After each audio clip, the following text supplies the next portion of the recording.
આ તરફ વલસાડ ડાંગ લોકસભા બેઠક પર પ્રચાર પૂરજોશમાં. વાપીમાં ભાજપમાં મધ્યસ્થ ચૂંટણી કાર્યાલયનો આરંભ થયો. રાજ્યની સૌથી છેલ્લી એવી વલસાડ ડાંગ લોકસભા બેઠક પર ચૂંટણીને લઈને રાજકીય માહોલ ગરમાયો છે. બંને પક્ષ મતદારોને રીઝવવા તમામ પ્રયાસો કરી રહી છે, ત્યારે ભાજપ દ્વારા શહેરી વિસ્તારોમાં હવે પોતાની હાજરી સૂચક રીતે દર્શાવવા પ્રયાસ થઈ રહ્યા છે. ઔદ્યોગિક નગરી વાપીમાં ભાજપના મધ્યસ્થ ચૂંટણી કાર્યાલયનો આરંભ કરવામાં આવ્યો. રાજ્યના નાણામંત્રી કનુભાઈ દેસાઈએ ભાજપના ઉમેદવાર ધવલ પટેલના પ્રચાર માટે આ મધ્યસ્થ ચૂંટણી કાર્યાલયનો વાપીમાં આરંભ કરાવ્યો. આ પ્રસંગે વલસાડ જિલ્લા ભાજપના અગ્રણીઓ અને કાર્યકર્તાઓ સૌથી મોટી સંખ્યામાં લોકો પણ ઉપસ્થિત રહ્યા. મહત્વપૂર્ણ છે કે વલસાડ જિલ્લો આદિવાસી વિસ્તાર અને શહેરી વિસ્તારોમાં વહેંચાયેલો છે.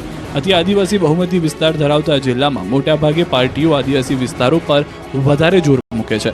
જોકે પરિણામો શહેરી વિસ્તારના મતદારો નક્કી કરતા હોવાથી બંને પાર્ટીઓ શહેરી વિસ્તારમાં પોતાની હાજરી સૂચક રીતે દર્શાવવા અવનવા પ્રયાસ કરે છે. જેના ભાગરૂપે ભાજપે જિલ્લાના સૌથી મોટા શહેર એવા વાપીમાં ચૂંટણી કાર્યાલયની શરૂઆત કરી હતી.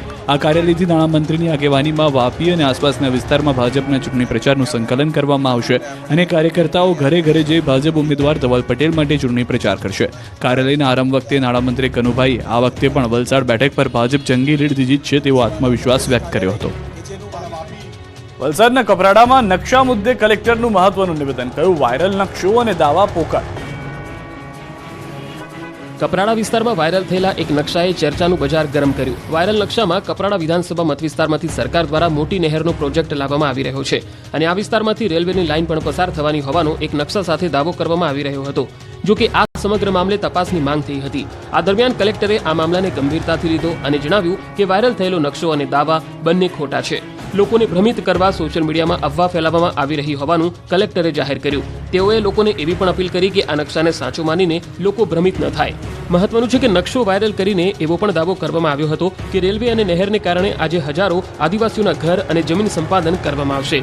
લોકોમાં પણ આ નકશાને લઈ પોતાની જમીન અને ઘર અંગે ડર સતાવી રહ્યો હતો.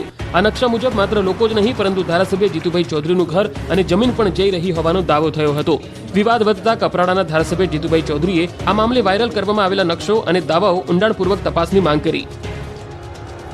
આ તરફ ભાજપના ઉમેદવારોએ પ્રચાર પૂરજોશમાં કર્યો. બોટાદમાં નીમુબેન માટે બાવળિયાએ જનસંપર્ક કર્યો. બોટાદ વિધાનસભા વિસ્તાર ભાવનગર લોકસભા ક્ષેત્રમાં આવે છે, ત્યારે ભાવનગર લોકસભા બેઠકના ભાજપ ઉમેદવાર નીમુબેન બાંભણિયા માટે રાજ્યના મંત્રી કુંવરજી બાવળિયાએ બોટાદમાં પ્રચાર કર્યો. બોટાદના જુટીગડા ગામે કેબિનેટ મંત્રી કુંવરજી બાવળિયાની ઉપસ્થિતિમાં કોળી સમાજનું સામાજિક સંવાદ કાર્યક્રમ યોજાયો.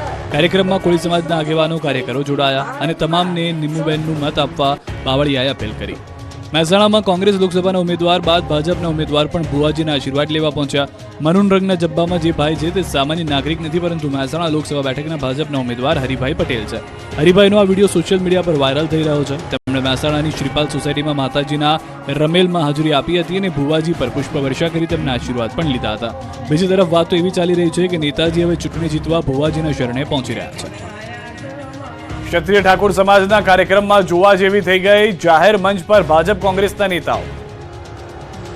આ દ્રશ્યો મહેસાણાના વિસનગરમાં યોજાયેલા ક્ષત્રિય ઠાકોર સમાજના સમૂહ લગ્નના છે, જ્યાં ભાજપના ઉમેદવારની હાજરીમાં કોંગ્રેસના ઉમેદવારે ક્ષત્રિય ઠાકોર સમાજનું સમર્થન માંગી લીધું. આ સમૂહ લગ્ન કાર્યક્રમમાં મહેસાણા બેઠકથી ભાજપના ઉમેદવાર હરિભાઈ પટેલ, કોંગ્રેસના ઉમેદવાર રામજી ઠાકોર, રાજ્યના આરોગ્ય મંત્રી ઋષિકેશ પટેલ, કોંગ્રેસના પૂર્વ પ્રદેશ પ્રમુખ જગદીશ ઠાકોર સહિતના દિગ્ગજો ઉપસ્થિત રહ્યા. એક જ મંચ પર તમામ નેતાઓ બેઠેલા હતા. બરાબર એ જ સમયે બહુચરાજીના પૂર્વ ધારાસભ્ય ભરતજી ઠાકોરે રામજી ઠાકોરનું સમર્થન કરવાની અપીલ કરી. અન્ય એક વક્તાએ તો ક્ષત્રિય ઠાકોર સમાજના લોકોને અપીલ કરી કે જ્યારે આપણા હક અધિકારની વાત આવે ત્યારે કોઈ કસર રાખવાની થતી નથી. આ બધું ચાલતું હતું અને ભાજપના ઉમેદવાર અને ઋષિકેશ પટેલ સાંભળી રહ્યા હતા. મંચ પર રામજી ઠાકોરનું પાઘડી પહેરાવીને સમર્થન પણ કરાયું. ભરતજી ઠાકોરે રામજી ઠાકોરને ખુલીને સમર્થન કરવા અપીલ કરી. એ સમયે રાજકીય ભાષણ ન કરવા જોઈએ એવી કોઈએ ટકોર પણ કરી. પ્રાથમિક સુવિધાથી વંચિત વડોદરાની 15 સોસાયટીના રહીશોની ચૂંટણી બહિષ્કારની ચીમકી. ચૂંટણી નજીક આવતા જ લોકોને આશા હોય કે તેઓ મત આપશે અને નેતાજી પ્રાથમિક સુવિધાઓ વધારશે, પરંતુ વડોદરાના કારેલીબાગમાં 15 સોસાયટીના રહીશો એટલી હદે કંટાળ્યા કે ચૂંટણીનો બહિષ્કારની ચીમકી ઉચ્ચારી દીધી. નાગરિકોએ વિરોધ દર્શાવતા બેનર સાથે પોતાની નારાજગી વ્યક્ત કરી. સ્થાનિકોના મતે છેલ્લા ઘણા વર્ષોથી રોડ, રસ્તા, ડ્રેનેજ અને સ્ટ્રીટ લાઇટ જેવી પ્રાથમિક સુવિધાઓ આપવામાં પણ પ્રશાસન નિષ્ફળ સાબિત થયું છે.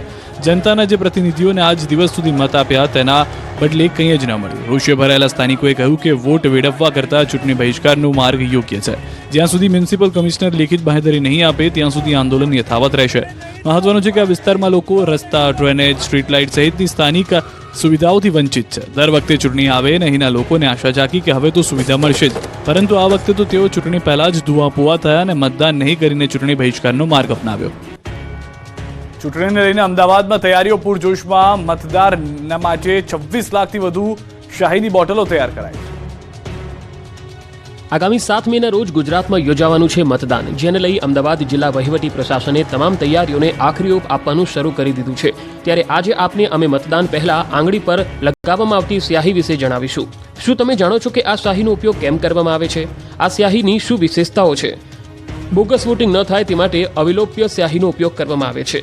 ચૂંટણી પંચે કર્ણાટકની મૈસૂર પાઇન્ટ્સ એન્ડ વાર્નિક લિમિટેડને સ્યાહી બનાવવાનો અધિકાર આપવામાં આવ્યો છે. ભારત સહિત ઘાના, મલેશિયા, દક્ષિણ આફ્રિકા સહિત 25 દેશમાં આ સ્યાહી મોકલવામાં આવે છે. આ સ્યાહીમાં સિલ્વર નાઇટ્રેટ નામનું કમ્પાઉન્ડ આવે છે, જે અલ્ટ્રાવાયોલેટ લાઇટ કે પછી સનલાઇટ સાથે રિએક્ટ કરે છે. 2 થી 4 સપ્તાહ સુધી આંગળી પરથી રંગ નીકળતો નથી. કોઈ વ્યક્તિ એક વખત મતદાન કરી શકે તે માટે સ્યાહીનો ઉપયોગ કરવામાં આવે છે. અમદાવાદના ડેપ્યુટી કલેક્ટરે આ અંગે માહિતી આપતા જણાવ્યું કે આ વખતે સ્યાહી બનાવતી કંપનીએ લોકસભાની ચૂંટણી માટે 26 લાખથી વધુ બોટલ તૈયાર કરી છે. મતદાન વખતે આ સ્યાહીનો ઉપયોગ કરવામાં આવશે. આણંદના ઉમરેઠ પંથકમાં દીપડાનો આતંક, પશુનું મારણ કરતા ફફડાટ ફેલાયો. ઉમરેઠના ગ્રામ્ય વિસ્તારમાં સન્નાટો છવાયેલો છે. અહીંના સુરેલી ગામ નજીક દીપડાએ એવો તો આતંક મચાવ્યો કે લોકોમાં ભયનો માહોલ છવાયો. સુરેલી ગામના સીમ વિસ્તારમાં કેટલાક દિવસોથી દીપડાના આંટા ફેરા હતા. આ વિસ્તારમાં દીપડાના પગલા પણ દેખાયા હતા. આ દરમિયાન વહેલી સવારે સીમ વિસ્તારમાં પશુનું મારણ કરતા ગ્રામજનોમાં ફફડાટ ફેલાયો. અગાઉ પણ દીપડાએ 3 બકરીઓનું અહીં મારણ કર્યું હતું. હવે ફરી પશુનું મારણ કરતા લોકોમાં ડર ફેલાયો છે. એક તરફ વારંવાર દીપડાની હાજરી હોવા છતાં બીજી તરફ વન વિભાગ દ્વારા કોઈ કાર્યવાહી ન કરાતા ગ્રામજનોમાં રોષ ભભૂકી ઉઠ્યો છે. છેલ્લા કેટલાય દિવસોથી આ વિસ્તારમાં દીપડાની હાજરી છે. આ દરમિયાન પહેલા બકરીઓ અને હવે અન્ય એક પશુનું મારણ કર્યાની ઘટના બની છે.